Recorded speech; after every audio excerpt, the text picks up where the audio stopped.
Sir जिस दिन election हो रहा है बीजेपी बढ़त दिखाई दे रही है, कैसे देखते हैं? सबसे पहले तो भारतीय जनता पार्टी के लोगों को जीत मिली है, उन्हें बधाई, और आशा करता हूं कि जो जनादेश दिल्ली की जनता ने उन्हें दिया है उसकी वो प्रतिपूर्ति करेंगे।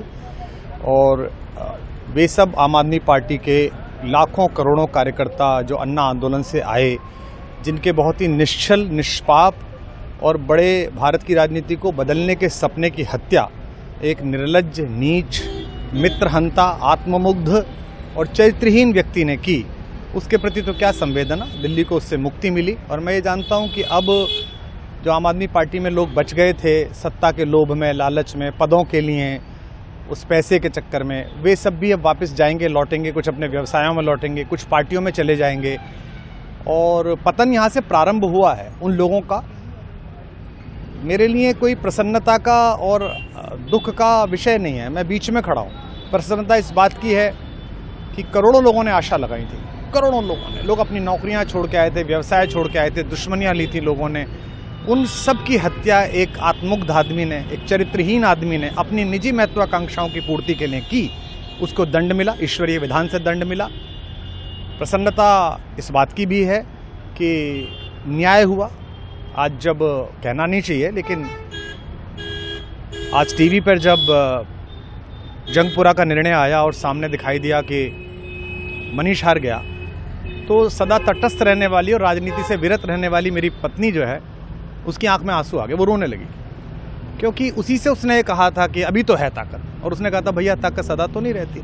तो ये अहंकार आशा करता हूँ अगले लोग नहीं करेंगे, जो बाकी दल है वो नहीं करेंगे, इससे सबक लेंगे। और दिल्ली के नागरिकों को मैं अच्छे शासन के लिए बधाई देता हूँ। अब भारतीय जनता पार्टी अपने नेतृत्व में सरकार बनाकर दिल्ली के जो दुख थे पिछले 10 वर्ष के, उन्हें दूर करे। और आम आदमी पार्टी के समस्त कार्यकर्ताओं को कहता हूँ कि आपने जिस किसी भी लोभ लालच में, सब कुछ जानते हुए एक ऐसे व्यक्ति के समर्थन में काम किया जिसने अपने मित्रों की पीठ में झुरा घोंपा, गुरु को धोखा दिया, अपने साथ कंधे से कंधा मिला के लड़ने वाली महिलाओं को अपने घर लाके पिटवाया, अपनी निजी सुख और साधन के लिए जनता का पैसा खर्च किया, अब उससे आशा लगानी छोड़ें, अब बाहर निकलें, अपना अपना जीवन देखें। मुझे राघवेंद्र सरकार राम की कृपा मिली, जिनका ये घर है, जिनकी कृपा से मैं यहाँ खड़ा हूँ। मुझ पर कृष्ण कृपा हुई कि मैं इस निर्लज्ज सर्कस से बाहर आ सका। मैं उन सब से भी अच्छे भविष्य की कामना करता हूँ कि वो कोई गंदगी ना फैलाएं कहीं भी, वो लौट जाएं अपने शिविरों में। जिस तरह माधव को, कृष्ण को दूत देख कर भी भरी सभा में अट्टहास करने वाला दुर्योधन जो ये कहता था सुचिग्रम नैव दास्यामि बिना युद्धे न केशवः, बिना युद्ध के 5 गांव भी नहीं दूंगा, आज वो अपनी सीटों के लिए तरस रहा है। और मुझे पता है कि इस दुर्योधन का अंत भी टूटी हुई जंघा के साथ बड़ा ही दारुण होगा, और भारतीय राजनीति एक कलंकित अध्याय के रूप में इस बौने दुर्योधन को और इसके दरबार के तमाम शकुनियों को याद करेगी। मैं उनकी मुक्ति की कामना करता हूं कि ईश्वर उन्हें इस दुख से बाहर निकाले, और समस्त लोगों को बधाई देता हूं कि चलिए अंततः न्याय हुआ।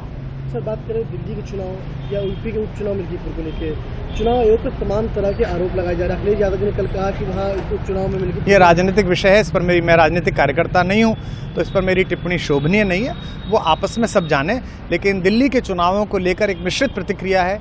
दुख है कि अन्ना आंदोलन से एक ऊर्जा जो पैदा हुई थी, जिससे देश में एक सकारात्मक बदलाव हो सकता था, एक वैकल्पिक राजनीति हो सकती थी, उसकी हत्या एक अहंकारी आदमी ने, एक आत्ममुग्ध और असुरक्षित आदमी ने कर दी।